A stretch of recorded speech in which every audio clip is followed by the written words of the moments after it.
let yourself feel your emotions. That is fucking right. Huwag niyong iisipin na laging thunderstorm lang ang buhay. May rainbow pa rin na darating. Ganda. It's up to you kung magko-continue ka sa kinabukasan. Nung una, the end of the race is the summa cum laude. Pero by the end of that race, na-realize mo, the race doesn't end there. Hindi yan ang end. Yan ang beginning mo. Hindi ang nanay mo ang end dahil ang nanay mo ang magpapasimula ng totoong buhay mo. That's my mom's last sacrifice. Mic check, mic check. This is Avenue.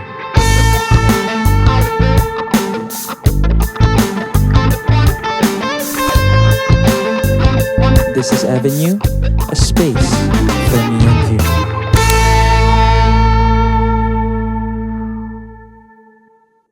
Welcome to your new favorite podcast. This is Avenue, a space for me and you. And muli ako si Noel, ang host ng Avenue Podcast. And for now, for this episode, I believe this is episode 6 of Avenue. And by the time na lumabas to, I believe kalagitnaan na ng November. So, kasama ko ngayon, no, kung mapapansin nyo, syempre, again, hindi ako nag-iisa dito. I have a guest. And I am very honored na I am very honored na mapaunlakan na itong taong to, no? Kasi I believe he is a very busy person as of now. Very busy tong person na to na nakwento niya kanila minsan pag Monday nakatungangan lang. Takin ng busy. sorry. De, pero isa to sa mga pinakamatalik ko talagang kaibigan nung college. Grabe naman sa mata. And as of now, pwede ko ba sabihin kung saan ka nag-work? Sige, no problem. As of now, he is working as a teacher sa University of Santo Tomas. So I am very honored. Yung ibang pagpapakilala siya na ang bahala doon. Pero I am very honored to present to you all and to introduce to you all Clyde de los Reyes. Yeah. Thank you, friend. And thank you so much for accepting. It's nice to be back here, no? To be back here. Parang ngayon ka lang na-invite sa Avenue. Ayan nga, no? So, yan, no? Sa mga nanonood ng napakagandang show. Napaka-show talaga, no? Sa nanonood ng podcast ng aking pinakamatalik na kaibigan back in college, no? Na si Noel. So, ayan nga, good day to everyone. My name is Clyde, no? So, tama nga pagpapakilala niya sa akin, no? I am currently a teacher sa University of Santo Tomas Senior High School, no? And I am young pa naman. Yeah, mukha lang... Mukha lang tenured. Mukha lang tenured, no? Mukhang PhD. Pero I am young as Noel, no? Yeah, magkakaedad lang naman. We were friends and classmates back in college. Actually, nung college, same circle kasi kami. And eto, no, syempre, simulan na lang rin naman natin with a very simple question. Kamusta ka ngayon, Gabo? Ayan, no? So, ilang buwan tayo hindi nakita, eh. No? Parang for 3 months. No? 3 months. Starting August kasi, August, September, October, November. So, 3 months nga. No? So, ano bang kalagayan ko ngayon? Well, actually, I'm very contented with my job ngayon. No? So, I'm very happy ngayon na natanggap ako ng UST. And it's actually hindi siya expected for me na matanggap ng isang ganong ka-prestigious na school. So, yun, no? So, just want to ask, bakit parang hindi mo expected? Well, I became, I have that doubt pa sa sarili ko na, makakapasok ako sa ganitong eskwelahan? Napakataas, ganyan. Okay. So, nung time na yun, nung tinawagan na ako ng HR nila, sabi ko talaga, Totoo? Totoo to? Totoo ba? Kasi nung time na yun, pre, natutulog lang ako eh. Parang patulog na ako that time, nakahiga na lang ako sa kama namin. 5 p.m. na nun, pre, wala talaga. And it's actually a week before our graduation. So, nakakita natin yung mga classmates natin, yung mga batchmates natin, meron ng mga trabaho. May mga work na sila. May mga work na nag-start na. Actually, July pa lang, di ba? Samantalang ako, yun, nakatunga nga lang sa bahay, nagpapasa pa rin still, no? Parang nagbabaka sakali pa rin ako para magkaroon ako ng work. Then, nung time na yun, UST to eh. Gumanon talaga ako, pre. Sabi ko talaga, it's kind of different. Parang Cloud9, yung feeling ko talaga nun, that was a Cloud9 feeling for me. Okay. And until now, nadadala ko pa rin siya. Kasi, ano yung nakita nila na naging qualified ako para maging mapabilang sa kanila, no? So, until now, I'm seizing that moment, no? Talagang chine-cherish ko yung moment na yun na Shit, Part- natanggap ako nito. Part Diba? na ako dito, no? Kakaibang Galing. feeling, no? Parang, eto, from being hopeless, natungo na ako sa ganong stature or yung pagiging, yung feeling na nandun na talaga ako sa dream ko na matagal na. Kasi, pre, Okay. little background lang, pre, no? Mm. Dream school ko ang UST. Okay, bakit? No, since elementary ako, di ba kasi Catholic ako no. So I became used na yun nga yung mga Catholic rites ganyan, simbahan. Taong simbahan ako nung bata ako, pre, hindi naman halata. hindi ata kasi pala mura ako Hindi, pero pre, ako since I was a kid, nag-lector na ako, commentator, or yun nga. Okay. Talaga, part Okay. din ako ng youth, pre. Naging nga ako, Poncio Pilato nga ako sa sa mga sa mga dula, theatrical plays, mga dula-dula ganun. sa simbahan. So, yung USC malapit sa akin kasi syempre, It's naman. parang doon ko nakikita yung sarili ko na magpa-prosper sa ganong environment. Kaya, back actually, hindi PN yung pangarap ko. It's either UST or UP. Back in college yan. Back in Yung in senior high school, no? Papunta pa lang na yung college. pa lang, application pa lang sa college, no? It's either UST or UP. Pero tinanggal ko kagad tinanggal ko kagad dun sa choices ko ang UST kasi wala kaming pera. So, syempre, parang ang sobra ko namang mangarap, no? If ipagpapatuloy ko kung wala naman kaming capacity to do so. So, yun, nag-divert ako back into UP, PUP and PNU. Yung State universities. Okay. Exactly. Actually, yung PNU, nakilala ko na naman sa first girlfriend ko no? Pero hindi na natin ito palalalimin pa. Wala to sa Wala yun sa topic natin. So, all in all, pre, no?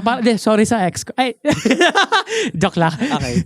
All in all, pre, yung PNU, hindi talaga siya part ng dream ko, no? Na-build siya ng external factors. Ibang tao ang naka-build nung pangarap na yon. Yun nga, so USC talaga. And who would have thought na hindi pala ako dun mag-aaral. Kasi dun pala ako magtatrabaho. Okay. Kaya kakaiba yung feeling na Galing. kakaiba sa akin yung feeling na first day ko na tumapa ko sa loob ng USC na I'm living my dream right now. So, Galing. So yun ang ko ngayon, yung kalagayan ko ngayon. Ganda ng environment, okay sa akin, maluwag ang schedule ko. Talagang, alam mo yun, I'm doing my great job. And sino magkakala na din ako, nag-MC na rin ako doon. Yes. sa PA niya, nakatanga lang ako doon sa sige, anong oras matatapos? Galing nito magsalita. Anong oras matatapos tong program na to? Kasi ako ngayon, ako na ngayon. Ikaw na ganun yung sinasabihan na, ano oras matatapos to? Ang pangit na magsalita nito. Hindi, pero I'm happy for you, man. Pero, proceeding, no? Kasi, umpisa pa lang. Ang dami hindi namin na-miss isa. Grabe yung energy ni Gabon. Well, feeling ko di naman halata dyan. Pero, eto, no? Syempre, simulan natin just for our audience to have a small background. Just kahit onting background lang. Sige, pre. Kay Clyde de los... Sige, magkamali ka. Kay Clyde de los Reyes. Para magkaroon sila ng onting background. Just want to ask you, sino ba si Gabo? By the way, kaya ako siya tinatawag na Gabo kasi yun talaga yung nickname namin sa kanya. Gabo talaga yun. Pauso lang yun. Pinauso ko ng college. Tapos na-adapt na ng mga kaklase ko. Lahat na. De, pero eto, proceeding. Sino ba si Gabo noon? And what's the difference of the Gabo ngayon? Okay. Sige, napakagandang question yan, pre. Sino ba ako dati? Takot. No, takot, duwag. Parang bahagang buntot, ganyan. Yan yung dating Gabo. What a reference. No? Yun yung mga time, yung mga panahon na back in, bago mag-college and until college actually, takot sumubok sa buhay. No? Takot akong... Until college? Actually, until second year college. Nung bago tayo maging magkaibigan, pre. Okay. Takot akong sumubok sa mga bagay-bagay. Although, kilala nyo naman ako na pala-org, ganyan, no? Choral, ganyan, geographica. Yung mga ganong... First year, second year, nandun na ako sa na yun. Pero, yung pinaka ako overall, pre, takot ako duwag. Alam mo yun, yung lagi ako may doubt sa sarili. Yung parang, may mas magaling sa akin, baka hindi ako yan. Okay. Merong mas okay sa akin para mag-fill up ng space na yan, hindi ako yan. Alam mo yun, yung pinapangunahan ko yung sarili. Very passive ka. Very passive, pre. Okay. Pinapangunahan ko yung sarili ko na hindi ako malalagay sa ganyang situation kasi subpar lang ako. Alam mo yun, I can give subpar lang sa mga bagay-bagay. Kumbaga, ang feeling mo pala dati nun, hindi kayong main character. Oo, pre. Tsaka hindi lang yun, pre. Alam mo yung yung jack of all trades, master of none. Yeah. Ganon, no? Parang superficial lang. Ito lang, surface level lang kaya ko, pre. Parang yun lang ang feeling ko na, okay, kaya nyo ako makita dun sa mga bagay-bagay na yan. Pwede ako maging active dito, maging active dyan. Maging present ako sa isang bagay na yan. Tapos, makikita mo kung lagi akong present sa mga ganitong situation. Pero, alam mo, surface level lang, parang hindi ako matap in na... Hindi ikaw yung nakikita mong mag-e-excel on that field. Wala ako sa ganung level, pre. Ganun ko tingnan yung sarili ko talaga. So, nadala ko siya simula senior high school kasi hindi talaga ko, alam mo, hindi ako natatanggap, ganyan. Although I know to myself that I'm intelligent, no? Hindi ko pinagkakailayo, hindi ko confidence ka pa rin. yung confidence ko nandun pa rin. Pero, alam mo yung limitations, no? May boundary, pre, na may hindrance may limiting factors na pre, kasi. hindi ako makaalpas, no? Reference to sa previous. Reference to episode 4, Kevin Troy. Let's go. Hindi ako makaalpas doon, no? Para, may pakpak ako, pre. Pero ang problema, pre, parang hindi ko pa kaya lumipad ng sarili ko. Okay. Kasi yung doubt ko na baka bigla na lang ako lumagapak at hindi ko na mabangon yung sarili ko. Ganon yung feeling ko, pre. So, parang siya, failure to failure. Oo, pre, no? Takot ma-fail, basically. Takot ako sa feeling pa lang, idea pa lang ng failure, pre. Takot na kagad. Okay, gets naman. Pero, what's the difference? Ano ka na ngayon? Ayun. Sige nga. Yun ang magandang reference. Doon tayo uminto sa takot ako doon sa failure, sa idea na failure. Kasi ngayon, hindi na ako takot sa idea ng failure. How will you describe yourself ngayon? Actually, natutunan ko to sa'yo, pre. Ano yan? Kinakabahan ako, baka masama yun. Actually, sisiraan ka na rito sa podcast mo. Baka ma-cancel na to. Titigil ko na to. The well-cancelled era na to. Ititigil ko na pala to last episode na to. Tinapos na yung karera. No? Hindi, actually, pre. Ano yan? Meron ka kasing mindset before na, ewan ko lang kung ikaw talaga to o baka pagsasalib po dito na ni Arian eh. Yung feeling na wag matakot sumubok. Okay. Alam mo yun, yung kahit alam mo mag-fail ka dyan, yung failure kasi na yan, magiging ingredient yan para mas mag-prosper ka. Parang ngayon kasi, pre, kung dati takot ako sa idea ng failure, ngayon, pre, takot ako sa idea na wala akong failure na maranasan. Yan. I love that. Ang ganda nun. Oo, pre. Kasi most of the time, people, especially tayo, hindi ko naman nilalayo yung sarili ko doon. Pero syempre, kasama rin ako doon eh. Minsan, kahit meron ka ng mindset, ng growth mindset, na sabihin mong hindi ka natakot magkamali. Meron pa rin instances sa buhay mo na na parang, magpe-fail ako. May ganun pa rin eh. Magkakaroon pa rin talaga ng takot. Pero that's the importance ng pagkakaroon talaga ng growth mindset. You need failure. Basically, you need failure. You won't feel a winner. You won't feel like a winner if you didn't feel like a loser. Exactly, pre. Exactly. Diba? Pero, tuloy natin kasi I want to pick your brain on that Malaki aspect. naman ulo ko eh. Tama naman. I want to pick your brain on that aspect of transition.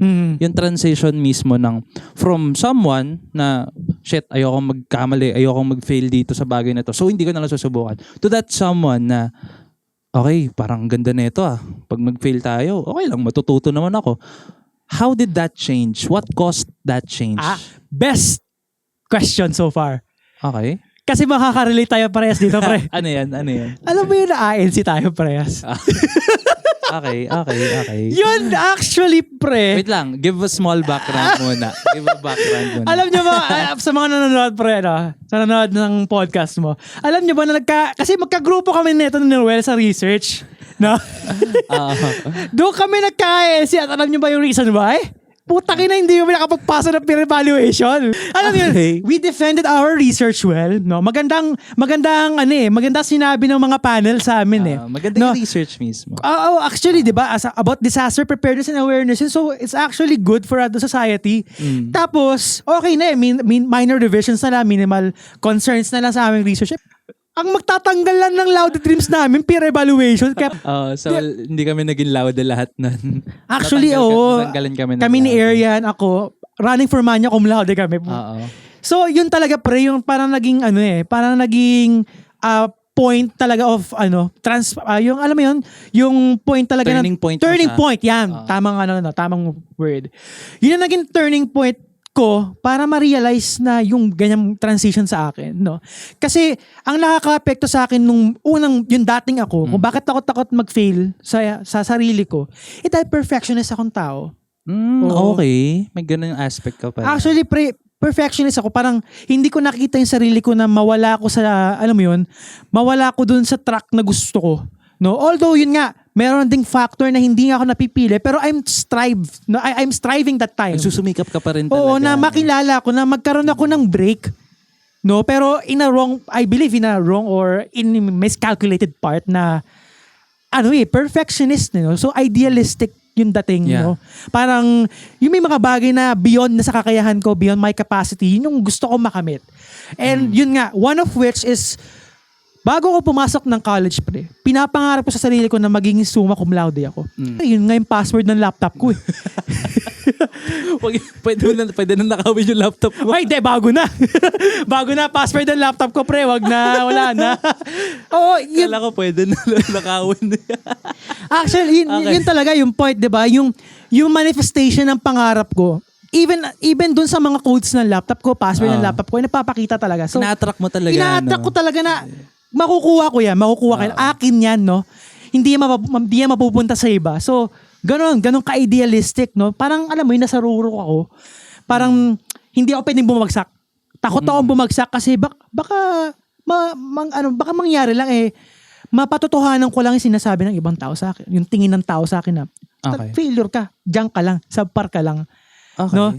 So, pero nung dumating yun, yung time na yun na nagka-INC tayo, alam mo yun, there was one time, nung nasa bahay ako, syempre, ikaw ba na mamawalan ng ganun? Pangarap mo yun since you've started your college.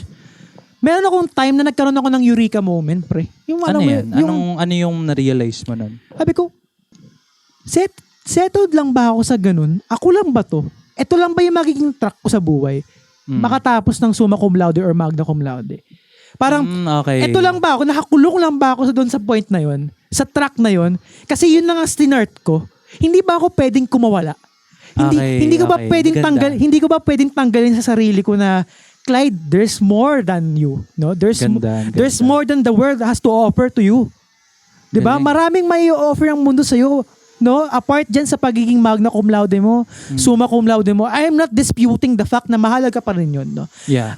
Kasi pagpapakita yun ng excellence mo bilang isang estudyante. Pero nung time na yun, nung nawala sa akin yung dream na yun, kasi malaking dream yun And it's actually sentimental dream yun kasi naka-tied up siya, nakakulong din siya or nakatali siya dun sa, alam mo yun, sa pangarap ko para sa lolo ko because yung lolo ko ay namatay noong 2021 if you know about that. Okay. So, pinangako ko dun sa punto ng lolo ko na, babalik ako sa'yo na meron akong summa cum laude. So, alam mo yun, marami akong mga bagay, marami akong instances na pinanghahawakan na kapag ako yung nag-fail dito, baka pati lolo ko baliwala yung pinangako mo. Yes, mababaliwala lahat. Parang, it's all or nothing. Ganyan. It's all or nothing. Pero nung time na yon, parang sabi ko sa sarili ko, parang, tama na to. Parang, hindi ako to. Hindi ako yan. Hindi ito yung Clyde na dapat kong mabuo sa sarili ko. Hindi ito yung Clyde na gusto kong mabuo. Ito yung gusto kong tanggalin, no? Yung makulong, ma-strangulate, yung masakal, kumbaga. Sa ganun na lang na buhay na meron ka dapat ma-achieve ng ganyan, ganyan, ganyan. So basically, no, parang na-realize mo nun na nung una, basically, the end of the race is the Latin honors. The end of the race is the summa cum laude. Oo. Pero by the end of that race, na-realize mo, the race doesn't end there. Tama. No? Okay, that's a good realization. Basically, ang dami na agad natin na pag-usapan. Pero we're gonna have a small break lang muna for us to refresh. Miss namin kasi. Tagal rin namin di nagkita. We're gonna have a small break and magbabalik ang Avenue. Peace.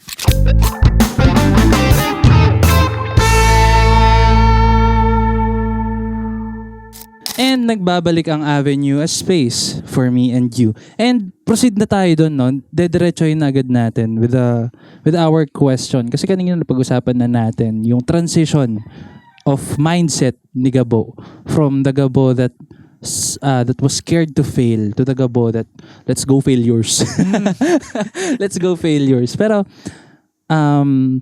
aside from those failures, syempre, we know that there are deeper na reasons pa of why you had that kind of transition. And let me ask you na lang, no?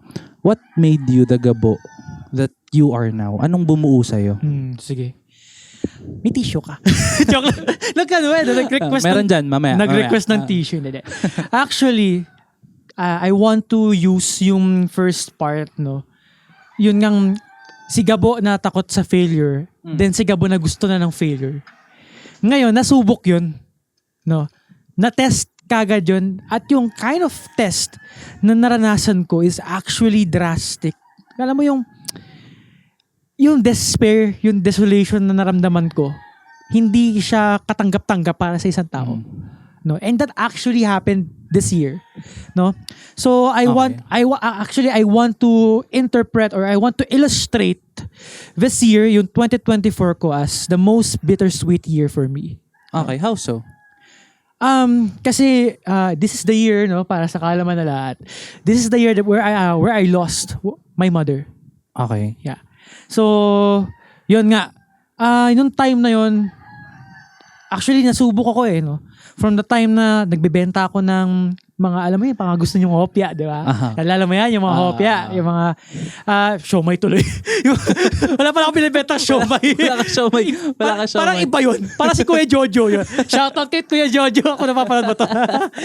Yung hopya, yung yema, di ba? No? Mga parokyano ko to Kasi I want to make a living. No? Kasi gusto kong sa akin ang gagaling yung magpapatusto sa akin for the fourth year. Alam mo naman pre na sobrang demanding ng fourth year sa atin. Ang daming gastusin, ganyan and all.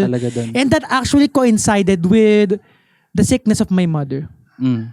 That's why I needed na maghanap, mag-diversify ng sarili ko, maghanap talaga ng paraan para ako mismo yung makakuha ng sapat na pera or salapi para matustusan ko yung mga pangangailangan ko sa FS natin tsaka sa PT. So doon pa lang na-test na kagad yung kind of attitude o yung characteristic, yung renewed characteristic ko. No?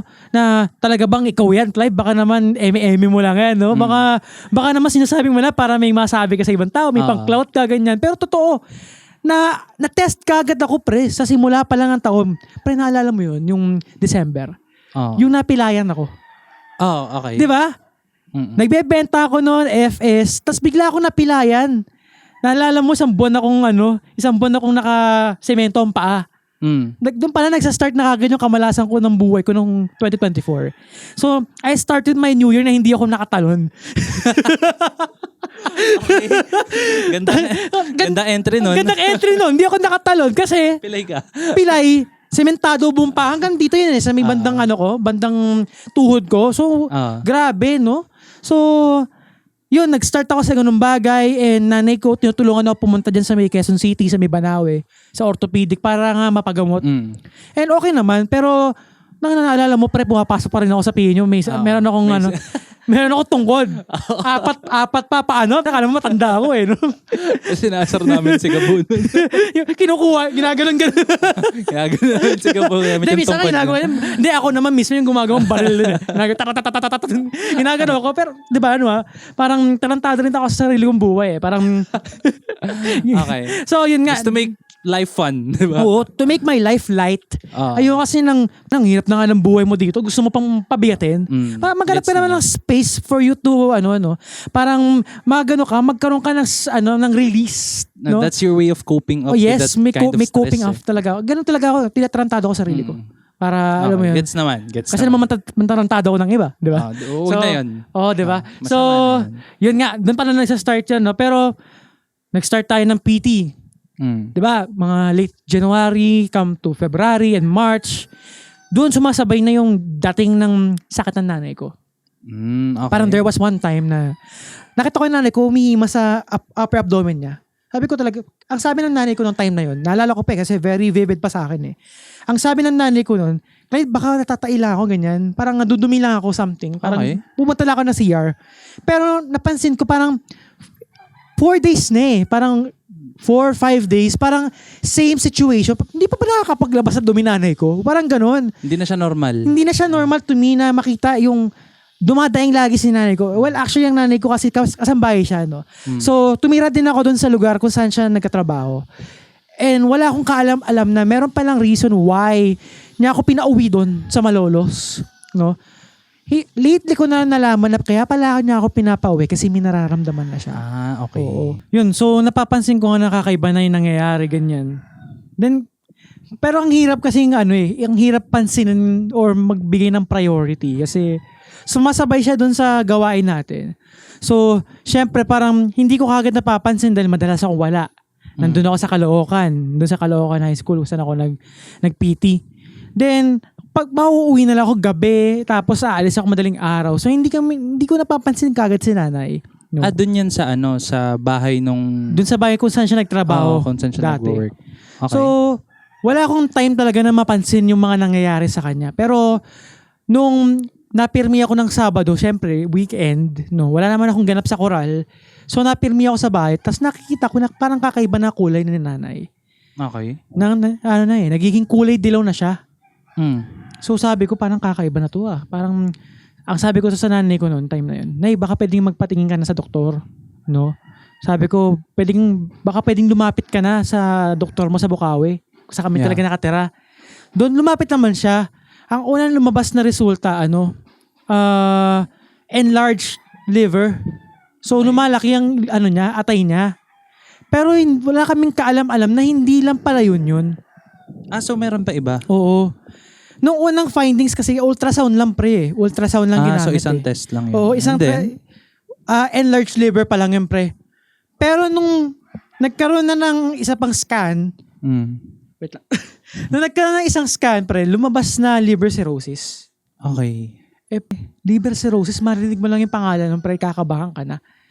Kasi may namatay sa family member namin sa mother side ko, liver cirrhosis ang kinamatay. Okay. So, pumasok na sa utak ko na, may pumapasok bang dilubyo sa akin? Meron bang, haharap ba ako sa malaking problema na itetest ako kung kakayanin ko ba o hindi? No? Kasi, come to think of it, kasabay siya ng PT. Ang demands natin sa PT ay kakaiba. Kasi that's the culminating part of us being college students, right? Yeah. No? By the way, ang PT pala ay being practice teachers. Practice teachers, yeah. Para siyang OJT. Ganun. So, internship namin yung mga kasama. Yeah. So, yun, no? Yung problema, hindi ko ma-cater sa utak ko, hindi ma-process o ma-register sa utak ko na meron akong kaharaping problema at hindi lang siya basta problema. Malaki siyang problema. Hindi siya basta-basta. Hindi siya basta-basta because buhay na ng nanay ko yung nakataya. So, late February to, nung natuklasan na namin yung sakit talaga niya. So, nagsa-start na akong maghanap ng mga ospital kung saan siya pwedeng pagamutin. No? Para ma-monitor kung anong klaseng sakit at anong klaseng intervention yung gagawin. So, una kaming nagpunta sa ospital ng Maynila, dyan sa may Malate. And, ang nagawa lang is nag-run lang ng blood tests and urine tests, mga samples lang. And nagpakita na mataas na yung mga iba't ibang chemical sa katawan niya na nagpapakitang mayroong problema na sa atay. So, ang naging recommendation nung doktor niya sa Bukawi magpagamot na as early as possible kasi hindi namin kakayanin yung kung ano man yung pwedeng mangyari. So, ako bilang anak, kahit nasabihin nating napakahalaga ng PT, ng practice teaching, kasi yun yung magtatakda kung makakatapos ka ba o hindi. So, kailangan mong gumawa ng paraan para matapos mo yun. So, syempre, natatakot ako. Noon, bumalik sa akin yung takot na baka mag-fail, no? Baka makaramdam ako ng hindi lang isang failure, baka patong-patong pang failure. Pero hindi ako nagpadaig doon, no? Naging bigger person ako ng mga panahon na yun, pre. No? Pinakita ko sa sarili ko na kaya kong harapin to regardless kung gaano man yung gravity, no? Kung gaano man yung severity ng kinaharap ko na ito, hindi ako magpapatalo. Kasi una dyan, buhay na ng nanay ko yung nakataya. At pangalawa, pangarap ko yung nakataya. Dalawang nakataya sa akin ng mga panahon nun. Kaya sinabi ko sa sarili ko, magpapakatapang ako. No? Hindi ko isusuko nanay ko. Hindi ko isusuko yung buhay na pangarap ko sa sarili ko. So nag-start ako, no? Naghanap ako ng mga hospital na kung saan pwedeng magpagamot si nanay. And napag-decide na namin na sa East Avenue Medical Center dyan sa Quezon City. Yeah. So yun, nag-start na, no? Talagang naging hands-on ako sa nanay ko. Talagang madaling araw, gising na gising ang diwa ko. After ko mag-encode ng grades, mag-prepare ng presentation para sa mga bata, pupunta kami ng East Avenue Medical Center. Nang madaling araw, 2:00 ng madaling araw, nagpe-prepare na kami ng nanay ko. Dahil 3:00, ipipick up na kami ng ambulansya na nakakausap ko. Yung mga yung kabilang bayan siya actually kasi medyo mahirap kumuha ng service ng ambulance sa Bulacan. So, buti na lang kamo, meron akong na-secure na pwedeng mapasuyuan ng ganung kadaling araw. Kasi isipin mo, madaling araw, sinong mga ngahas na i-cater kami ng ganun, no? At sino ba kami? No? Importante ba kaming tao sa mundo? So, nagpapasalamat ako ng sobra na may dumating part na gano'n na binigyan kami ng providence ng Panginoon na kahit pa paano ay naibigay ko sa nanay ko yung mga ganong efforts, kumbaga, no? Sa tulong na rin ng ibang tao. Then, yun nga, magpaproceed ako sa mga kwento, no? Mid-March. Okay? Mga March 14 to 20. Yan. Yan yung time kung saan lumalala na ang sakit ng nanay. Okay. Same time din kung kailan ako nagsa-start na maghanda para sa final demo natin. Okay. So, napakahirap nun. Parang mauulol ka na nung kakaisip, ano mauunahin ko? Nanay ko to. Maaaring mamatay ang nanay ko. Maaaring mawala sa akin ang nanay ko. Maaaring makuha ko to. Makuha ko yung pangarap ko na to. Pero matapos, pero wala akong makakasama dun sa pangarap na yun. So, pero syempre ang hirap eh. Hindi mo maisip kung saan ka mag-trade off. Di ba? Yung sa economics natin dati, no? yung tinitimbang mo kung saan ka, kung saan ka magde-decide, no? Kung saan yung mas matimbang sa'yo. Saan kasi parehas eh. Mahirap magsuko ng pangarap at mahirap magsuko ng dahilan kung bakit ka na nangangarap. Okay. Di ba? So, sinikap ko talaga na pagsabayin yun. Although, sumakit na ulo ko, lagi akong nahihilo.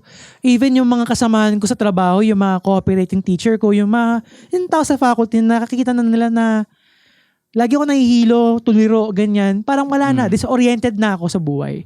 So, talagang kinaharap ko yung ganun, no? Nagkaroon ako ng ganung situation sa buhay ko. And yun na nga, dumating na yung mid-March. Lumalaki na siya ng nanay ko. Kasi nagkakatubig na. Oh, okay. Nagkakatubig na. Ibig sabihin nun, sa medical terms pala kapag nagkakaroon ng ganun, ang tawag kasi doon ascites. Kasi dahilan siya ng liver cirrhosis. Ibig sabihin, pumalya na yung atay ng nanay ko.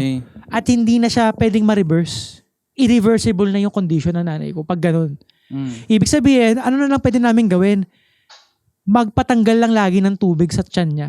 Pero anytime, anywhere, magkakaroon pa rin ng tubig. Ibig sabihin na to, habang buhay, no, na magiging ganun ang situation ng nanay ko. Sabi ko, putang ina. Out of many people, although hindi ko to, hindi ko pinangarap na ibang tao ang makaramdam. Pero, bakit ako? Ano bang ginawa ko? Ano bang masama ang ginawa ko? Nagpakabuti ako bilang anak, nagpakabuti ako bilang kaklase. Pinakita ko paano ako magpursige sa buhay, na kaya kong tumayo sa sarili kong paa, na kaya kong makuha yung mga bagay na gusto ko, na kaya kong tustusan yung mga pangangailangan ko, na ako lang mismo. Na ipinakita ko na I can stand alone. No? I can provide to myself, no? Na kaya kong maipakita sa nanay ko na kaya mo na akong pakawalan sa gatong situation na hindi na ako magiging independent. Kasi for more than a decade, dependent ako sa nanay ko eh. Pwede nga sabihing mama's boy ako. Pero, yun ang katotohanan eh. Kasi only child, only child. No? Ipapakita ng magulang, no? Ipapakita especially ng nanay mo, yung greatest kind of love dun sa nag-iisa niyang anak. Hindi natin masisisi, pre. So, chineres ko, no? I seized that moment na meron akong ganung privilege na maranasan ko yung ganung pagmamahal. Pero nung time na parang sinabi ng Panginoon na itetest na kita, baka ito na yung panahon na kumawala ka na sa sitwasyon na ganyan, na lagi kang umaasa, lagi kang nakadikit, lagi kang nakabuntot, lagi kang nakatali sa kung ano man maibibigay ng nanay mo sa'yo. Parang, yun nga, nagkaroon ako ng ganong moment ng ganong redirection sa buhay ko na, yun, kaya ko pala. Pero hindi naman sa ganitong paraan na, May nawawalang iba. Ultimate eh. Oo, Kakaiba eh. grabe rin. Sobra. I mean, walang mapagsadlakan yung sakit, no? Yung takot, yung pangamba. Uncertain na yung future. Biglaan. Na nangangarap ka na sa graduation, pre, may makakasama ka. Buo yung pamilya mong makakasama. Pag-akit ng entamblado, sa pagsasabit ng medalya sa'yo, yung magbubunyi sa'yo ng katagumpayan mo, especially yung nanay mo na siya yung kumayod, simula bata ka hanggang sa college ka. Siya yung nagpursige para mapalaki ka at mabigyan ka ng edukasyon. Tapos, malalagay ako sa sitwasyon na hindi ka tanggap-tanggap eh. Kahit sinong anak pre, kahit ikaw pre, hindi mo yan matatanggap na, pre, finish line eh. Ayun no, parang eto na lang no, parang katiting na lang eh. Konting-konti na lang pre. Hindi pa namin maaabot ng sabay ito. So, ayun na eh, yung uncertainty, it creeps me out. Sobrang pinagabag ako ng ganong sitwasyon. Talagang yung takot, yung worry ko na baka kinabukasan may kakaibang mangyari. Yun na, naging polluted yung utak ko ng ganon. Pero sabi ko sa sarili ko, magpapakatapang ko para sa nanay ko. Kaya, grabe. Kahit anong mangyari pre, nung mga panahon na yon, kahit hindi ko alam na may mangyayari palang kakaiba, hindi pumasok sa utak ko na mamamatay ang nanay ko. Never give up, no? Hindi pumasok sa utak ko pre na isusuko ko ng basta-basta ang nanay ko kasi alam ko sa sarili ko na magkakasama kami ng matagal pa.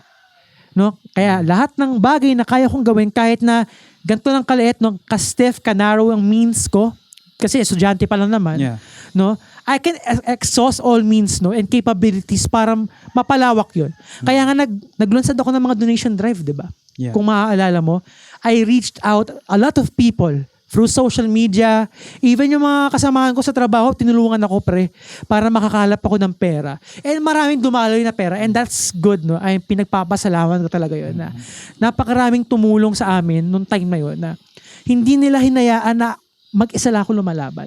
Hindi nila hinayaan na ako lang mismo yung haharap doon sa uncertainty na 'yon. Meron palang weapons na ipagagamit sa akin ng Panginoon para mas mapagtibay niya yung puso ko na kaya kong harapin ang future na to. Uncertain man o hindi man nating masabi kung gigibain ba niya yung mundo ko. No? So talagang sobrang nagpapasalamat ako until now na may ganong nangyari. Pero looking back, ilang araw bago mamatay ang nanay ko, lumalala ng sobra and to the fact na hindi ko na nakakausap ang nanay ko. Pre, umabot sa punto, pre, disoriented na si nanay. Okay. To the fact na kakausapin mo lang siya, hindi ka na niya masagot ng maayos. Kasi umakyat na yung chemical sa dugo niya, papunta sa utak. Okay. So talagang, alam mo yun, very grave na yung condition niya. And to the point na hindi na siya kayang gamutin ng kahit anong gamot. Pero still, bilang anak, gagawin mo pa rin ang lahat ng paraan. So I tried to reach out a lot of hospitals back in Bulacan. So dinala ko siya sa isang government hospital, although medyo kulang ang facilities kasi to expect ba naman sa public hospital. Marami siyang kinikater. So, hindi natin maaasahan talaga na mabilis, no? Expedite yung pwedeng maging response doon sa kondisyon ng nanay ko. So, I tried na mag-reach out pa ng isang hospital. And pumunta kami sa hospital kung saan doon na umabot yung end goal ng lahat. So, pero pre, ito, before pala nun pre, kung maaalala mo to pre, na pumasok ako sa isang bagay na hindi nila inasahan. And that is yung pagsali ko sa I Can See Your Voice. Okay. Diba? Yun pala yung time na yun. Oo. Sabay yun. Actually, kung kailan namatay yung nanay ko, 1 linggo lang before nun, doon ako sumali ng I Can See Your Voice. So that's very near to the death of my mother. So, bilang anak, talagang gagawin mo ang lahat. And even dun sa point na kakapalan mo na ang pagmumukha mo, hindi mo nga asahan na sasali ako sa ganun. Di ba? Nanood ako nun. Nanood ka nun, pre. Hindi mo nga asahan, pre. Sumaybay ako nun. Hindi mo nga asahan, pre, sa akin na sasali ako sa isang TV show. Yeah. Oh, well, makapal ang pagmumukha ko, kilala mo ko na napakapal ng pagmumukha ko, pero hindi ako aabot sa punto na yon. Pero dahil nga sa pangangailangan, dahil nga sa kondisyon ng nanay ko, talagang sabi ko, Life pushed you eh. life pushes me eh. Sabi ko, sige, gawin natin kahit anong mangyari. Well, tinanggap naman ako ng ABS-CBN. So, nakakatuwa lang. Kahit na alam mo yung, kaya sabi ko nga bittersweet eh. Yeah. Diba? Yeah. Ang daming bitter moments sa buhay ko, pero God provided me some part of my life para maging sweet pa rin somehow. So, anong naging realization ko sa mga bagay na yun, no? So, kahit na nawala yung nanay ko, April 2, no? Yeah. Kakasabay eh, patong-patong eh. And it actually boggled my emotions, no? Hindi ko na maramdaman, ano bang mararamdaman ko talaga dapat? Kailangan ko bang maging masaya? Kasi finally, nakapag TV show ka. Nakapag TV show na ako eh. Nakilala ko sila Kuya Luis Manzano, guwapo. Pero I remember, andun pa yung The Ones. The Ones, kakaiba yun, pre. The Ones yun, pre. Kahit Grabe. tinanggal nila ako. By the way, just for you to know kung anong nangyari doon, panoorin nyo na lang, can you introduce kung anong dapat i-search nila para makita ka nila doon? Actually, hindi ko pa alam kung available na ba ulit siya sa YouTube. Available siya. Pero kung available na siya sa YouTube, ang pangalan ko dun is, Bakit Tamis Kitang Mahal? Alala mo yan, pre? Nagtataka sila, sumasayaw ako. May sumasayaw na hopya. Laking hope.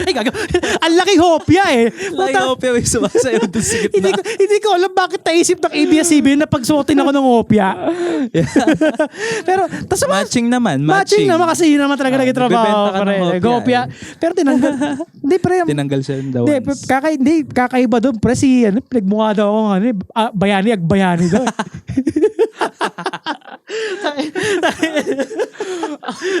I remember kasi naka-stream ako noon live. Kasi inaabangan ko talaga si Gabo noon na lumabas doon. Inaabangan ko, actually, ini-aim ko doon, pumupusta ako kay Gabo, dapat manalo to. Dapat. Kasi hindi ko sinabi sa kanila kung ako ba yung... Walang spoiler. Wala spoiler. Alam na nilang, mapapanood nila ako, pero hindi nila alam yung mangyayari. So, excited ako noon kasi feeling ko, shit, baka panalo to. Baka nagtatago lang ito ng pera sa amin eh. Pero unfortunately, tinanggal siya ng The Ones. si Miss Angeline Quinto kasi lagi ako sabi, number 3. Nung kumakanta ako nung tinitigan ko siya eh. Kasi siya nakagano'n. Gulat siya. Well, actually kapag available na yan sa YouTube na, search nyo lang Bakit Tamis Kitang Mahal. Actually meron doon isang clip sa YouTube na actually hanggang ngayon ay existing pa rin. Yun yung time na umiiyak ako. So meron kasing ginamit yung I Can See Your Voice na parang part excerpt nung mismong program na parang pwede lang magamit to introduce yung mga kasali nung specific program or episode na yon. So sa akin dahil nga pang banking umiiyak ang exploit to. Sige. Malakas ang tama ako dito. Bakit? Nakalagay dun sa sige, search nyo na lang Bakit Tamis Kitang Mahal? Bakit naging emotional sa I Can See Your Voice?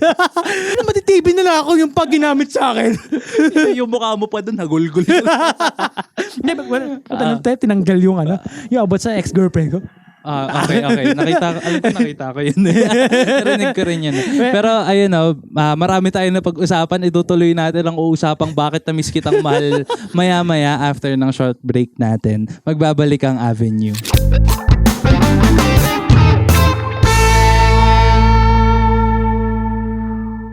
Welcome back to Avenue, a space for me and you. And syempre, hindi na tayo papadalos-dalos pa. Itutuloy na natin ang kwento. Bakit? Pero wait muna. Dumadami yung nakalagay sa lamesa. Kada cut mga kasama, Noong una, wala. Nung pangalawa, meron na. May tubig na. Nag-breakfast na naman ako. Pre, may dinner ba kayo dyan? Mamaya may bote na dyan. Lambanog! Favorite Wag naman. Baka pagkatapos ng podcast. Hindi na makakauwi ng sampalok ko. Baka pagkatapos ng podcast. Ganda na kami. Baka hindi na ito makauwi. Pero, ayun itutuloy natin ang kwentuhang Bakit Tamis Kitang Mahal. Pero, eto na nga. Onting Tawid balik lang. Balik tanaw. Onting balik tanaw. Yeah. Balik. Balik. Nagtuturo. KMK. Onting balik tanaw lang, no? Kasi kinuwento na rin kanina ni Gabo that a week before your mom, Audition. Yung sa audition. your mom was gone, no? Parang you-auditioned Dun to sa I Can See Your Voice. I Can See Your Voice. Kasi andun na yung mindset mo sa sa itatry ko na to, susubukan ko na to. Whatever happens for my mom, for my family, gagawin mo na talaga to. Ganun na yung mindset ni Gabo by that time. And syempre, tutuloy natin yung kwento kasi hindi pa tapos yung storytelling natin now. Yun, no? Nahinto tayo dun sa audition Yeah. Pero hindi pa natin napag-uusapan yung ano bang nangyayari kay Gabo days before my mom died. Yeah. Yan, no? So, balik tayo ng March 29. No? March 29 ng madaling araw, I decided na isugod ang nanay ko sa emergency room ng East Avenue. Okay. For the reason na bumagsak siya sa mismong sala. Bumagsak talaga siya. Actually, hindi naman siya sa floor. Pero, meron kasi doon dining table Yung adjacent si sala sa dining table. So, see-through. Kitang-kita mo yung pwede ka manood ng TV sa dining table. So, ganun yung setup, no? So, magkadugtong lang. Walang divider. So, naupo ang nanay ko doon sa isa sa mga upuan doon sa dining table. And nakita ko, bigla siyang, alam mo yun, napaganon na lang siya. Okay. So, napaka-negative na kagad ng dating nun sa akin. Sabi ko, my God, kailangan ko nang tumawag ng ambulansya ASAP. So, buti na lang kamo nung time na yon available yung ambulansya although iba yung nagmamaneho. Then, I also communicated with my aunt, yung tita ko na kapatid ng nanay ko na nakatira sa katabing bayan namin, no? Kung saan ko rin kinukuha yung ambulansya. So, sabi ko noon na, kita baka may kakaiba na nangyayari sa nanay ko, samahan mo na ako. So, yun na, alas 12 ng hating gabi, no?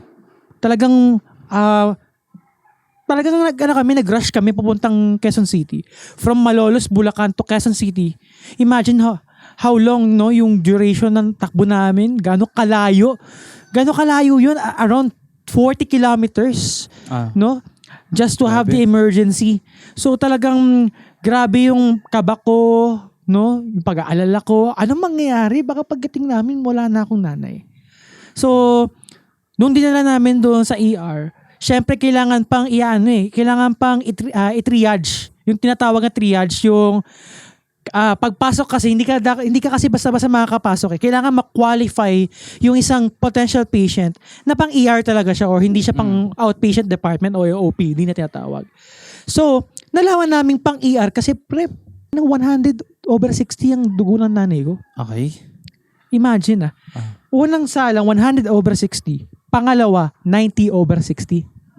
Sabi ko nagdi-deplete yung niya, yung BP niya. Sabi ko sa mga doktor, gawin niyo na po lahat ng pwede niyo magawa. So, nakita kasi na napakababa ng potassium, no? Upon checking yung kanyang blood chemistry niya. Kasi yun yung una kinuha Blood chem, urine testings and everything.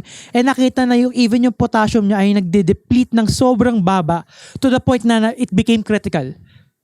So, kinakailangan na magsalin ng masakit na medicine. As in, masakit siya in a sense na napakakapal nung liquid? Nung karayom. Okay.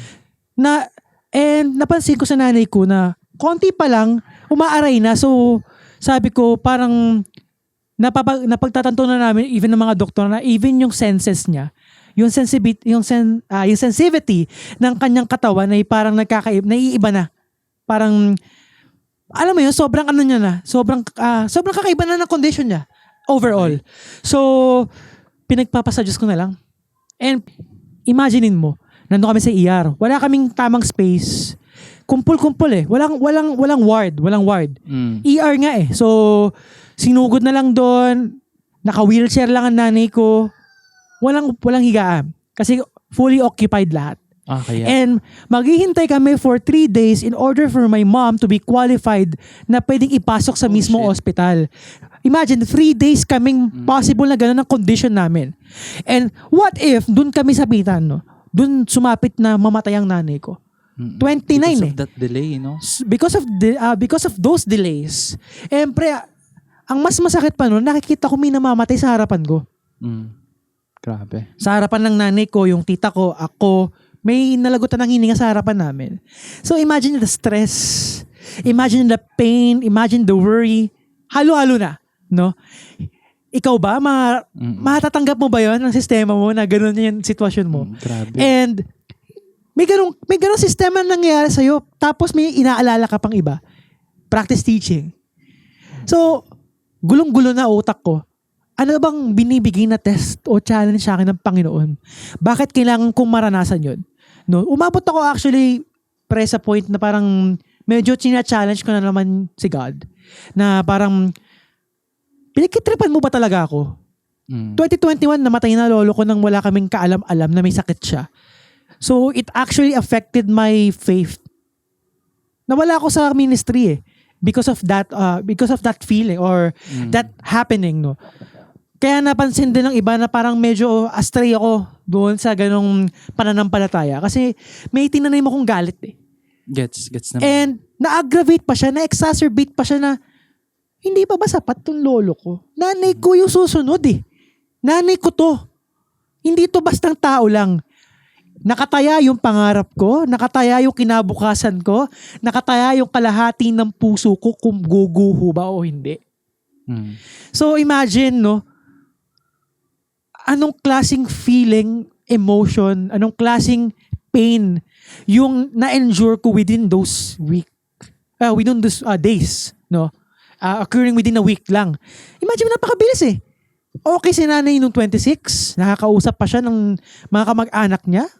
Okay pa siyang kausap Although masakit na talaga tiyan niya. Then 2 days after, kakaiba na siya. Ikaw bilang anak, maatim mo ba na makita yung nanay mo na parang kakaiba na? Na parang hindi mo na, parang you want to help your mother. You want even to give your organs para mailigtas siya, para maibalik siya sa dati niyang status. Pero wala Wala ka na magagawa. Parang hopeless. Yeah. Despair, desolation. Yun na yung nangyayari sa akin na hindi naman ako strongest soldier mo, Panginoon Hindi naman ako yung alam kong hindi ko deserve na ganito yung maranasan ko. Especially na I am about to graduate this year. I am about to finish my undergraduate studies. And I see that time to have my mother beside me. To have my mother cheering on me. Pero, tatanggalin mo ito, even ito. So, yun. Kakaiba. Na-test lahat. Holistic, no? Very holistic yung pag-challenge sa akin ng Panginoon noong time na yun. And yun na nga. After ng 29, we decided na ibalik ang nanay ko sa Bulacan. Okay. Ibinanik namin ang nanay ko sa Bulacan doon sa last hospital kung saan siya pwedeng maipasok. And may panibagong situation na kinaharap kami. Ano yan? Especially ako, pre. Ipinasok siya sa isang ward, sa isang room, private room to, pre, kung saan namatay ang lolo ko. Okay. Grabe yun, pre. Parang yung mga, alam mo yun, mga pangitain, pre. No? Premonitions na tinatawag. Una, may namatay sa harapan namin nung sinugod siya sa East Avenue Medical Center. Pangalawa, pinasok siya doon sa last hospital kung saan siya binawian ng buhay in the same room where my grandfather died 3 years ago. So, anong klaseng feeling ang mararamdaman ng family namin na bumalik lahat, even yung tito ko, yung youngest sibling ng tatay ko na nakasama ng lolo ko nung last days niya. Bumalik sa kanya yung trauma, pre. Kinatatakutan niya yung hospital na yun, pre, kasi doon namatay lolo ko Yeah. Then doon din mamamatay yung nanay ko, yung niya, yung bayaw niya. So, what the hell?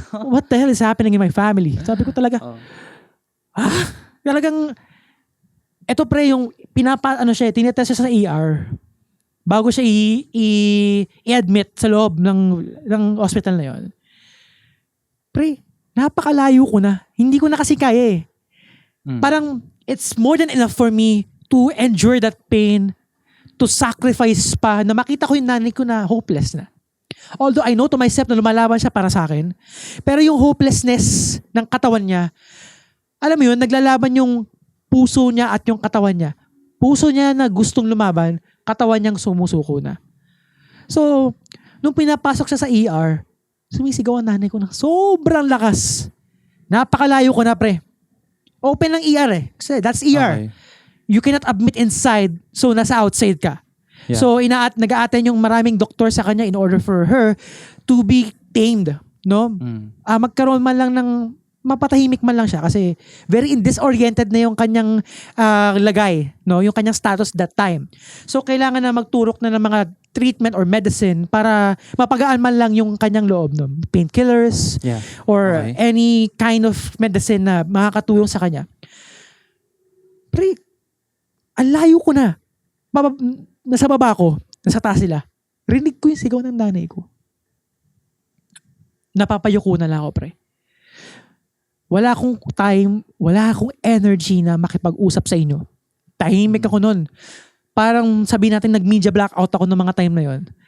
Na walang nakakaalam na kung kayo ng mga time na yon, you're seizing your time na makapagpahinga ganyan, you're seizing your day with your family and friends. And ako, nasa brink na ako na mawawala. Nasa brink na ako na patatanggal. Nasa brink na ako naguguho yung pamilyang binubuo ko. Okay. Yung pamilyang binubuo ko na makasama ko for 10, 20, 30 years. So, wala. Tangina, di ko nga alam bakit ako nandito ngayon eh. Di ko alam bakit ako kasama mo ngayon. Kasi, kung mahina lang ang puso ko, kung di lang ako binuo, no? Hindi lang ako tinulungan ng nanay ko na maging matapang, na humarap sa mga uri ng sakripisyo, iba't ibang uri ng sacrifice, malamang sa malamang sumuko din ako, pre. Kasi, incomprehensible to the human nature. Hindi na siya kayang atimin ng kahit sinong tao, yung ganun, sabay-sabay. And kung maaalala mo na nakawan din ako sa monumento nun, pre. Oh, Diba? Napakadami! Diba? Napakadaming kamalasan. Sobrang kamalasan. Within 2 weeks, 5,000 mga kapatid, no? 5,000 piso ang nawala sa akin na dukutan po ako sa monumento. Mid-March din. Sinabi ko yan sa mga kaibigan ko, pre, nalalakawan ako, nabuksan yung bag ko. Kung sino man pong nakapulot ng 5,000 na yun. Nandun pa yung land bank ko. May card pa ako, ATM ko nandun pa eh. Pero ang galing, no? Ang galing pa rin. Kasi parang in some sort of way, your mother still helped you in developing your own own self. Hindi kakaiba talaga nanay ko, pre. Kaya nga sinasabi ko nung sa mga recent posts ko na super mom si nanay. Yeah. Hindi siya yung uri na nanay na nagpo-provide lang, nag-aaruga lang, nagka-sacrifice lang. Siya yung uri ng nanay na kaya ko ipagdamot kahit kanino. Hindi, kasi ibang klase eh. Yeah. Even in her last breath, ako ang iniisip niya. Sige, kwentahin ko yan. Go. Sige, para magpunta na tayo sa last part, no? Hindi talaga siya susuko eh. Wala sa characteristic ng nanay kong sumuko. Kasi imagine, napalaki nga niya ako eh. For 18 years, nagsumikap siya para makapag-aral ako ng private school, ha?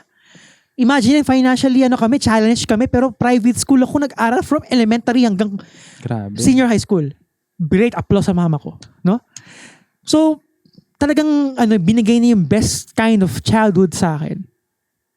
Yung kahit na financially challenged kami, marami kaming problema sa pera, even yung allowance ko, nagkakaproblema kami. Still, ipinakita niya sa akin na hindi ako susuko, anak. Ipaglalabang ko kinabukasan mo sa kahit anong paraan. And ginawa niya yun. At actually, she manifested it until her last day. So, paano nangyari?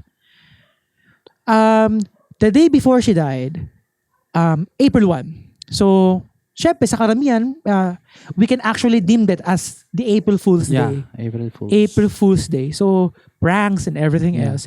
Pero, for me, that's not a prank at all.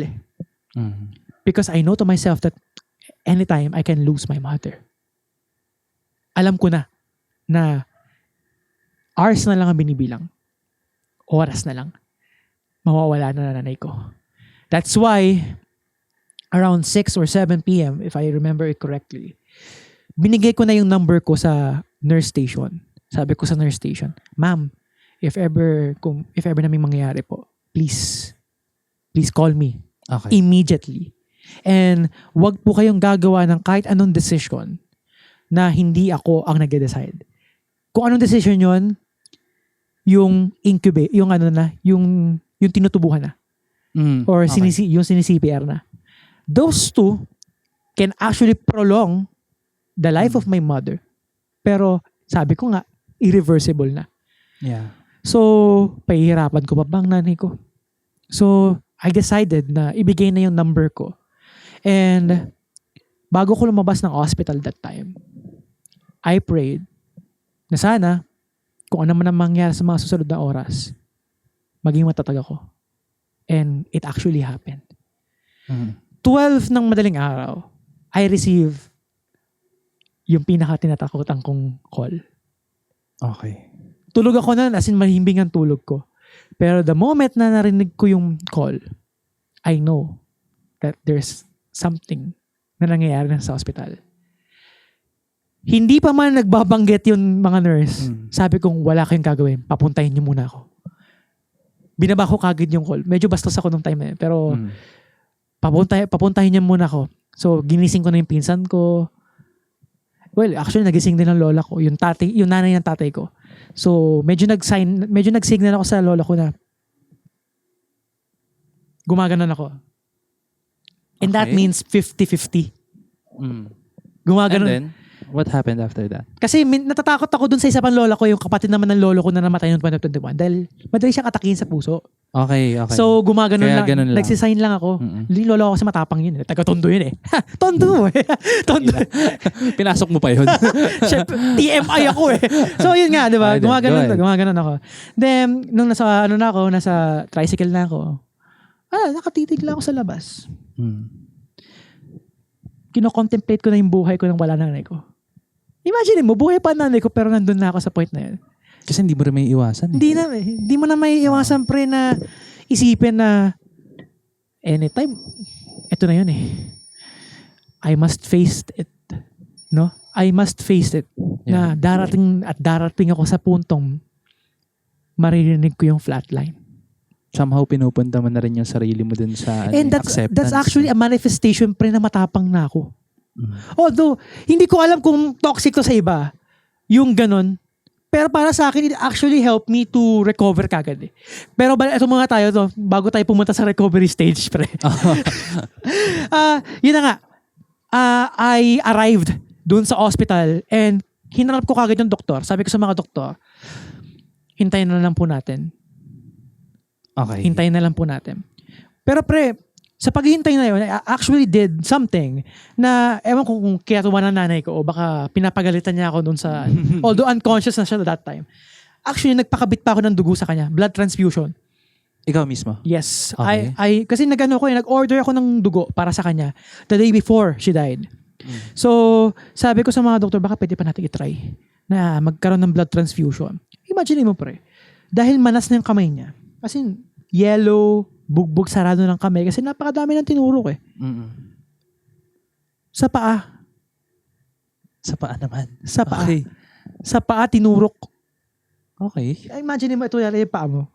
Yung open na, yung kitang-kitang Vein. ugat, yung vein, yung prevailing vein, doon tinurok. Ito pa talaga yun? Although, nakatitig pa ako kasi alam ko eh. Parang, sige. Turok niya lang po. Tapos, eto na. After turok yun, tapos nagpasalamat ako dun sa dalawang attending nurse. Doon na nagsimula yung last 4 hours, but the longest hours I ever had in my life. Bakit? What happened with that? Nakatitig lang ako sa unconscious na katawan ng nanay ko for 4 hours straight. As in, dead stare. Naka-dead stare lang ako sa nanay ko nun. Ini-imagine ko simula pagkabata ko. You're reflecting. I'm reflecting. Medyo naiiyak ako sa payato. I'm reflecting all the time. Simula pagkabata ko, elementary, junior high school, senior high school, and till college. And we arrive in this situation at an early age. 21 lang ako nun, pre. Yeah. It's too early for me to lose my mother. Sorry, pre. Okay, it's okay. It's too early for me to lose my mother at such an early age, where I am having my dreams, and it's tearing apart right before my very eyes. So I dead stare because I know to myself that 4 hours, that 4 long hours, will be the last time that I will see my mother alive. That's why I actually, basta nandun lang ako, nakatitig lang ako. Ito manari yung, pwesta ng nanay ko. Pinatulog ko ang tatay ko actually. Kasi ang tatay ko talaga yung kasama niya. Yeah. So, pinatulog ko siya. Sabi ko, tay, matulog ka muna. Because I have my last mission. Bulungan si nanay. Okay.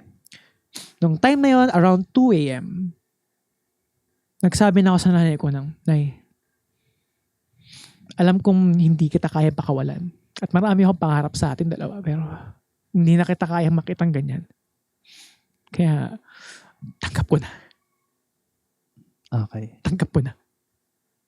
Alam mo, pre, the moment I said it to her, nagsimula nang humina yung tibok ng puso. She heard it. She heard it, pre. Mm. She understood it. Mm. And she accepted the fact na kahit na maghihiwalay na kami physically, alam niya magsasama pa rin kami forever. Galing. She knows it. You know the fairy tale of our story. Losing my mother right before my very eyes. Well, matagal ko tinago at umiyak ka to actually. It's okay. Imagine, it's okay, man. May, June, July, August, September, 7 months, pre. Kailangan kong umiyak ng ganito. Pucha, umiyak ka sa podcast pa. Hindi, para may exposure.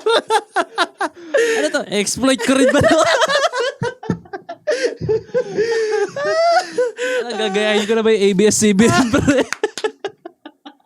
Pero, nga, pre. Ayun nga. Ang galing. It's a fairy tale story to tell. Mm-mm. I actually wanted to write down a book. Oh. A memoir. Para dun sa... Ang gusto ko ipangalan The Longest 4 Hours. Something related to that. Kasi parang it reflected lahat ng buhay namin ng nanay ko through ups and downs, especially that moment that I decided the most difficult decision I ever have in my life. Kaya kung sasabihin niyo masasaktan ako sa ibang bagay, naranasan ko na yung pinakamasakit na bagay. Wala na yan. Kung halimbawa, mawala pa sa akin yung trabaho ko, nanay ko na nga nawala eh. Di ba? Okay. Di ba? So, yun nga, going back to the story, yung umabot tayo sa punto na yun na last 4 hours of her life, I stared down to her, and yun nga, umabot ako sa punto na yun nga, bumulong na ako, and my mom's heartbeat started to wane slowly, and even her breathing started to deplete. Konting ko, alam mo yung pag ganun na lang. Sabi ko, nakinig ang nanay ko. Alam niya yun. Finally nakinig ang nanay ko.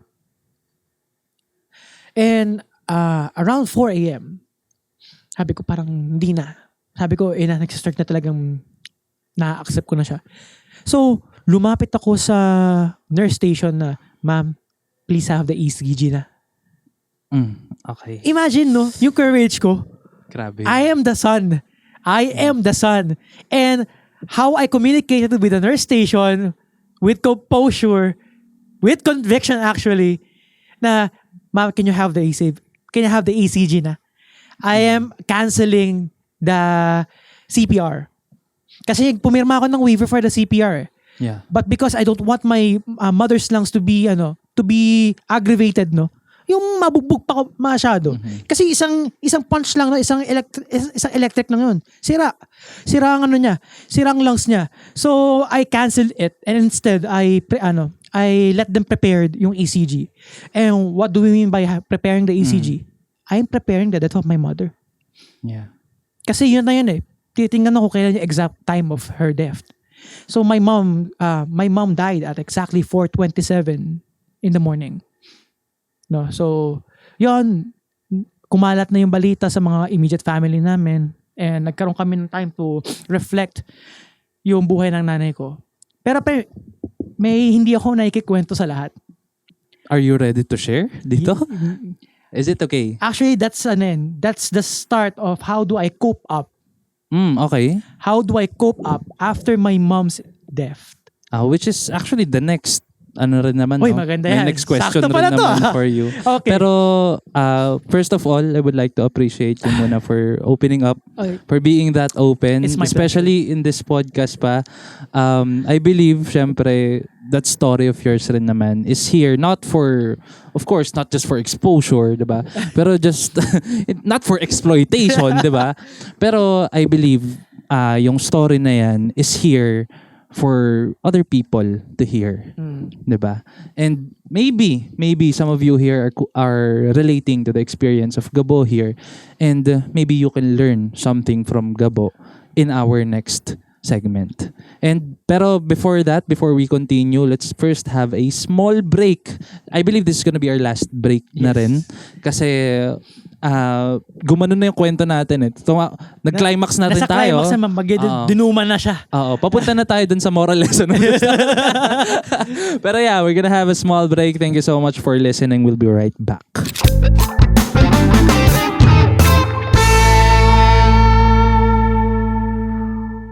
Welcome back to your new favorite podcast. This is Avenue, a space for me and you. And ngayon, syempre, Meron na tayong kasama.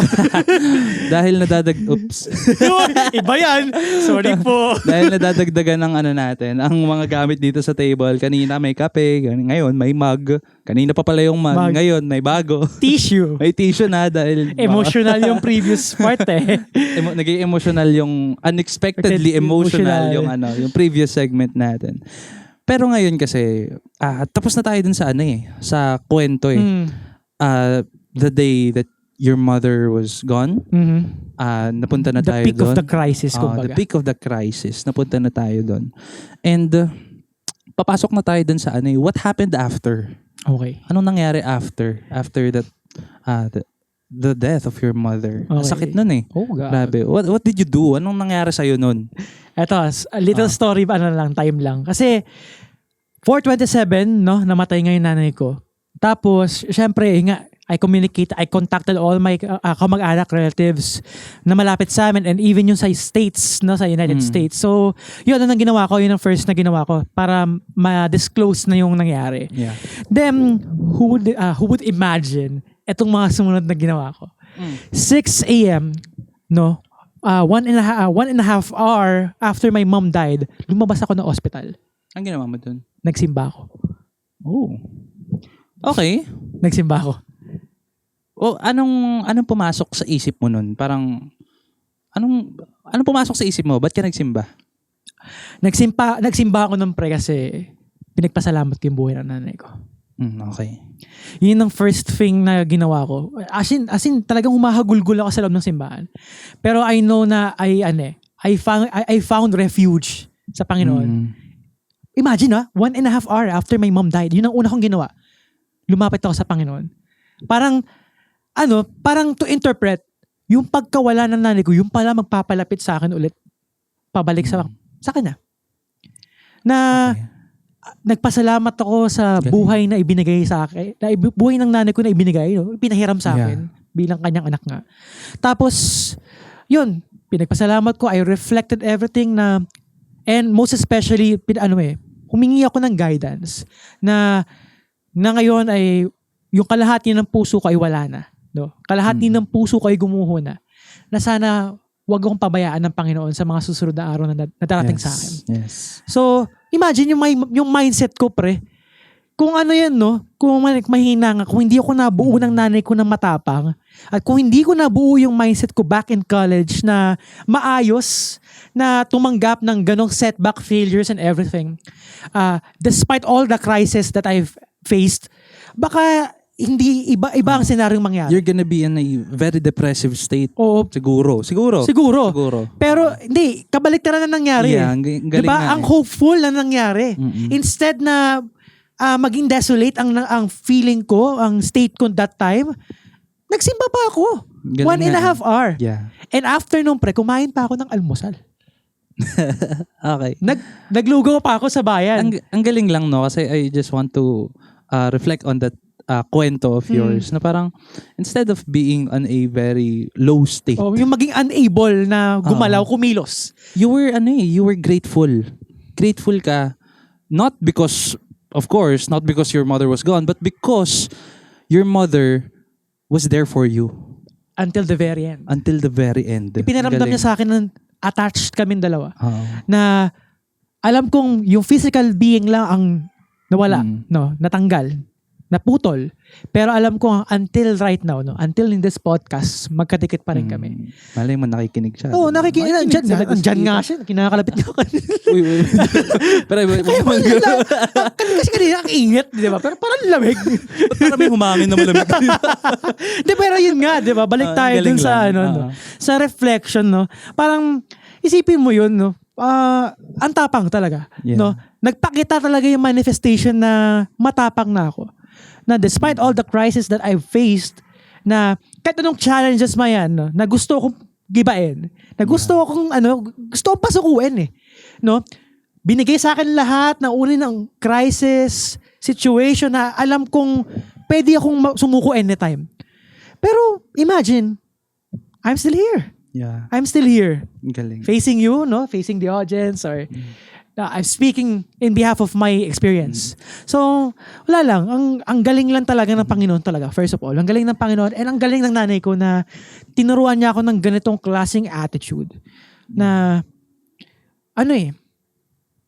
despite the crisis that I've had, ginamit ko yung crisis na yun, pre, para magsimula ulit. Galing. That's nice. Ginamit ko yung mga bagay na pwedeng magpaguho sa akin para buuin ulit ako. 'Di ba? Naiisip mo 'yun? Yung mga same ingredient para sirain ako, yun din pala yung same ingredient, pre, para bumuo ng bagong ako. Galing. Na maximize ko yung idea pa lang noon. Kung dati idea pa lang to sa akin na gamitin yung failures, na-apply ko na siya. And look to me. Ngayon kasi parang parang you're living life as, not as a failure of course, diba? Pero you're living life facing those failures again and again and again kasi you already faced the biggest, siguro as of now, hindi na natin siya iti-treat as a failure Oo. Diba? Yung experience na yun with your mother, it's not a failure. It's siguro i-treat Awakening, natin siya pre. as an awakening experience. Totoo, awakening yun, diba? pre. Kasi parang ang sinasabi sa akin nung situation na yun na, Clyde, you must start a brand new life. Yeah. No? Na you must avoid the past, no? Parang you must not look back to the past. Pero hindi mo ipagsasawalang bahala yung lessons from the past because kaya mo siyang gamitin sa in the future Yeah. para buuin yung bagong ikaw. And nagmamanifest na siya. So ako, months after, although I somehow feel pa rin yung clinging ko sa nanay ko physically. Feeling ko hindi naman mawawala. Hindi talaga mawawala yun kasi halimbawa, That's normal. Halimbawa, ito, yung nga pagpasok ko sa UST and yung mga natatanggap ko, yung pagkakapasa ko sa civil service exam. Yeah. Yung mga ganyang bagay, masaya sana na kasama ko na nanay ko na siya yung unang pinagsasabihan ko. And those are the things na hanggang ngayon pinanghihinayangan ko pa rin. Pero may other side Pwede bang ito yung mangyari kung buhay pa yung nanay ko? No? Pwede bang ito rin yung same scenario na mangyari? Kasi in a sense, parang yung your mother being gone, parang that gave you the strength. That gave you more strength More talaga. strength talaga. Diba? Pero knowing still that your mother is still there. Diba? Hindi niya ako iniwanan. hindi ka Kasi iniwan. kahit physical man siyang nawala, yung lessons, no, yung It's still present. yung ipinabaon ng legacy sa akin until ngayon, siya yung hold into sa akin sa lahat ng mga pangarap ko. And look, marami na ako nakakamit. Pre, yun nga. Nakamit ko na yung pagpasok ko sa UST. Yeah. And that was my dream school lang. Pero who would have imagined na doon ako magtuturo? So, ang dami, no? Ang daming providence na ipinakita sa akin ng Panginoon na hindi yan ang end. Yan ang beginning mo. Galing. That's Diba? nice. Hindi yan ang end. Hindi ang nanay mo ang end dahil ang nanay mo ang magpapasimula ng totoong buhay mo. Ibig sabihin, until the very end, ang nanay ko ay may care pa rin sa akin. She's still there. She's still here. Yun ang, Yeah. actually, yun nga yung lagi kong ginagamit sa reflection ko sa buhay ko eh. That's my mom's last sacrifice. Damn. Last sacrifice na yun to build my new life. Mm. Kasi yun talaga ang nangyari eh. Kasi kung hindi namatay ang nanay ko, hindi naman ganito magiging scenario eh. Still, magiging dependent pa rin ako sa nanay ko. Hindi ako makakasama sa podcast na to. Well, yeah. O, di ba? Tama, Basically. tama naman. Diba? Pero- Galing. Pero yun nga, no, parang, well, hindi naman din natin sinasabi na parang kailangan may mamatay sa inyo Yeah. para ganun. Pero, based on my experience, no, pero, based from my experience, yung ganong moment, yung ganong transition, pre, Yun yung nag-push sa'yo. nag-push sa akin talaga na maging bago ako. Yeah. And nagagamit ko yung maging bagong ako para makamit ko yung mga pangarap ko. Mm. Without compromising, no, or without disputing the fact na andito pa rin ang nanay ko. Yeah. Although not physically here, but within my heart. Yeah. And I think dito rin papasok yung yung power of perspective. Kasi Magandang meron kang malino na perspective at tamang perspective talaga, pre. Kasi if hinayaan mo yung perspective mo na lasunin ka, yun, lulugmok at yun lulugmok. ang magdadala talaga sa'yo sa kapahamakan eh. Mm-mm. But if you, ayoko sabihin yung term na weaponize, if you empower that perspective despite its condition that you gave into you, kahit ano man yan, kahit ano man yung ibinigay niyan sa'yo, meron pa rin niya may ibibigay na promise eh. And ito yung example. I am the very example of it. You're the living example of I it. am the living example of it, pre. Galing. Pero ito, I'm just curious kasi kanina, nakwento mo after the death of your mother, pinakauna mong ginawa is to Go to back church. to God. Diba? You prayed, you reflected. Pero aside from that, aside from your own realizations or own reflections, ano pa ba yung tumulong sa'yo? Ano pa ba yung ibang nakatulong sa'yo for you to recover from that kind of experience? Pre, strong family talaga. When I say family, hindi lang yung immediate family. Kayo yun. Even the non-blood related, Oo. diba? Minsan nga, sinasabi, diba, yung water is thicker than blood na nga. Hindi na nga blood is thicker than water eh. Minsan nga, water is thicker than blood na nga eh. Well, actually, maganda naman ang aking relationship with my family. Pero, napakalaking factor talaga na even kayo, yung mga friends ko, even my colleagues, ay nakatulong sa akin to help recover. Yeah. First example, kayo, bilang my closest, no? Closest circles, sila Sir TJ, Yeah. yan, sila Khalil, shout out sa mga nyo. Shout out sa inyo. Thank you. Thank you. And yung Coral, imagine mo pre, lumaban ako ng PNU Coral 2 weeks after my mom died. Grabe. Lumalaban pa ako nun. Lumaban kami ng NAMSA nun, pre.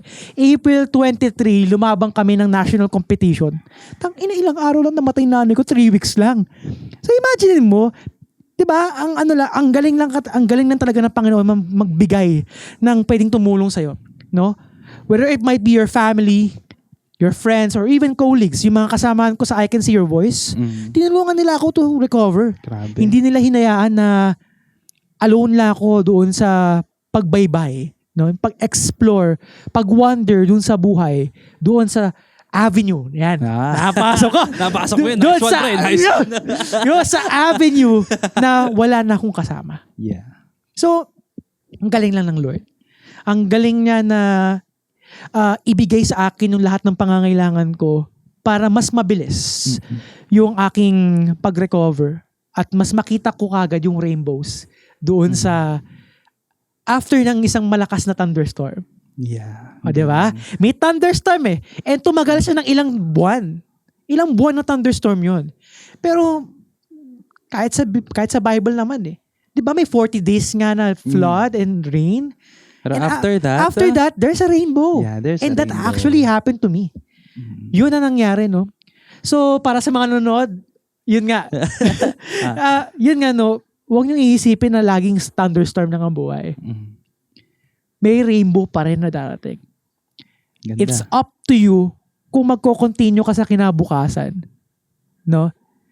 Whether it might be thunderstorm pa rin yan, still continue in life.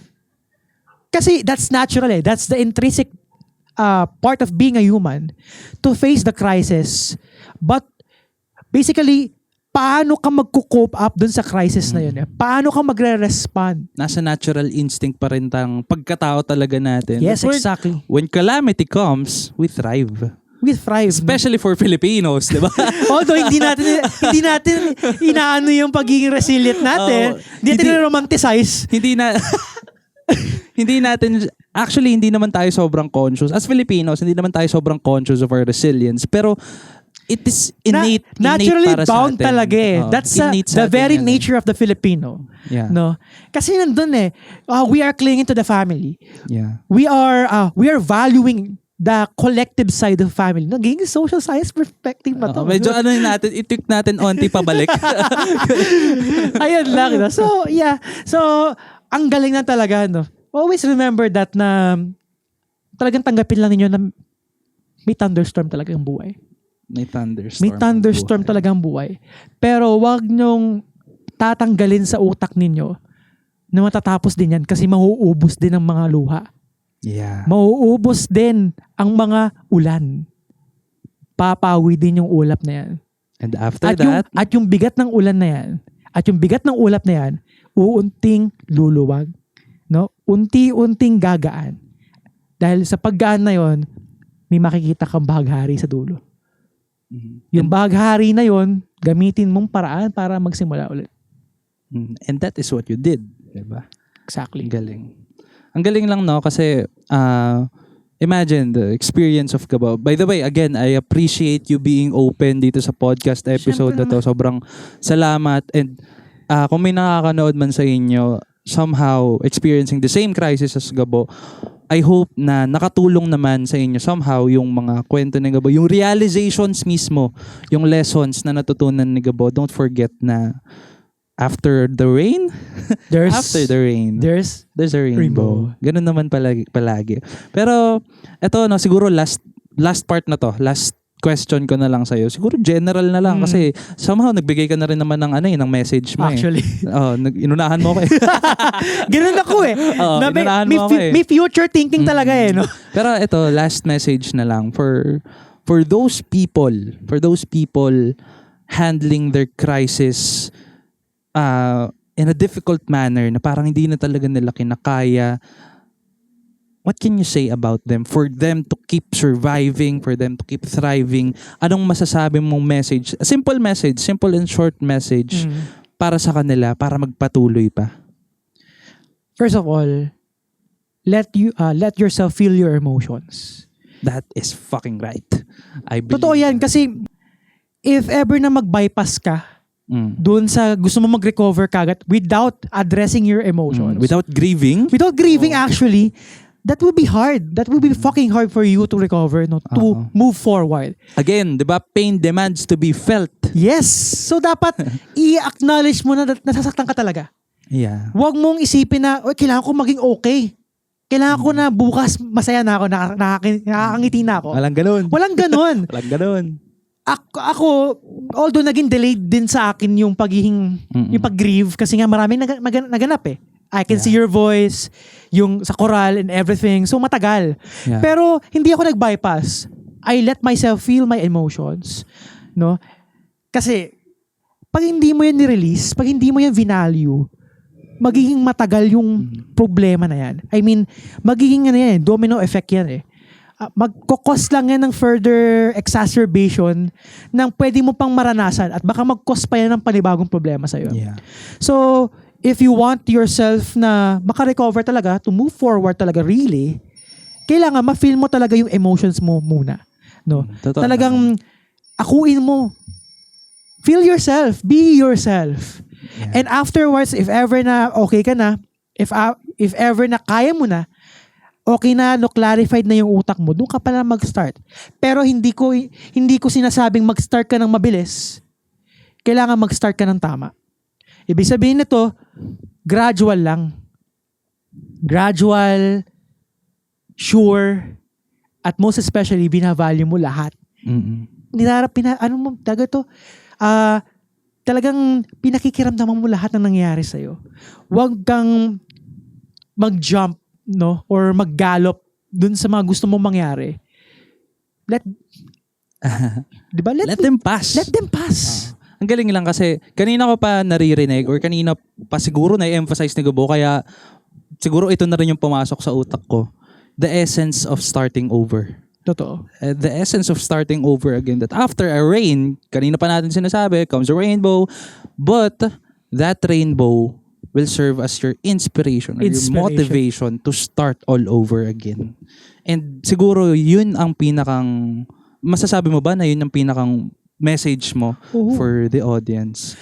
Na siguro pag bumagsak sila, pag lumugmok sila sa rock bottom nila, there's always a chance to start over again. Hanggat nabubuhay pa, pre. Hanggat nabubuhay pa. I love that, man. Hanggat nabubuhay pa. And eto, no, just for some reflection sa akin, no, kasi hanggat nabubuhay pa, I really love that statement na binitawan mo. Kasi hanggat nabubuhay pa, remember, meron tayong magagawa. Tama. Meron tayong magagawa dito sa buhay na to. Again, you only die once. Kapag namatay ka na, wala na tayo dito. Pero, you can always leave something behind for you to be remembered. And for me, siguro, the podcast, the music, the art I release, siguro that's my way. You can have yours too. Pwede ka rin maglabas ng kung ano mang gusto mo, music man yan, or arte-arte man yan, or kung ano mang movie man yan, gumawa ka ng short film mo, gumawa ka ng negosyo mo, kung ano mang gusto mong gawin sa buhay mo, just do it. Kasi somehow, one day will be gone. One day in this world, hindi na tayo bubuhay, one day hindi na tayo gigising. It's a hard fact to accept, pero that's the truth. Wala naman tayong magagawa eh. So, siguro, ang message ko lang rin for this episode para madagdagan ko yung kay Gabo is treasure this life. Seize this life. Na kung ano man yung pwede mong magawa ngayon, yung kung ano man pwede mong mabitawan ngayon, kung ano man pwede mong ma-release ngayon for you to show to the world, just do it. Kasi you'll never know when we'll be gone.